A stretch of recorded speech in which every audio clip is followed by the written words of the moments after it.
அனைவருக்கும் வணக்கம். சற்றம் கிடைத்த முக்கிய அறிவிப்பின்படி மக்களவைத் தேர்தல் 2024 ஆண்டு தற்போது நிலவரப்படி எந்தெந்த தொகுதிகளில் முன்னிலை வைத்துள்ளது என்பது தற்போது வீடியோவில் முழுமையாக பார்க்கலாம். வீடியோ ஸ்கிப் பண்ணாமல் கடைசி வரைக்கும் பாருங்கள். உங்களுக்கு இந்த வீடியோ பிடித்திருந்தால் லைக் பண்ணுங்கள், பல்வேறு நபர்களுக்கு ஷேர் பண்ணுங்கள். குறிப்பாக பல்வேறு வீடியோக்கள் தெரிந்து கொள்ள நம்மளோட சேனலை சப்ஸ்கிரைப் பண்ணிக்கோங்க.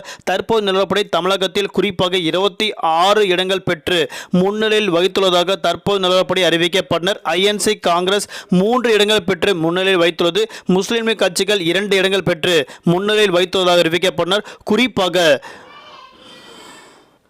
அதிமுக கட்சியினர் ஒரு தொகுதியில் பெற்று முன்னிலையில் வைத்துள்ளதாக அறிவிக்கப்பட்டனர். ஆனால் தற்போது நிலவரப்படி தமிழகத்தில் 26 இடங்கள் பெற்று முன்னிலையில் வைத்துள்ளது திமுக கட்சியினர் மட்டுமே என அறிவிக்கப்பட்டனர். தற்போது நிலவரப்படி தமிழகத்தில் பார்த்தோம், அனைத்து இடங்கள் பார்க்கும்போது பிஜேபி கட்சியினர் 247 இடங்கள் பெற்று முன்னிலையில் வைத்துள்ளது.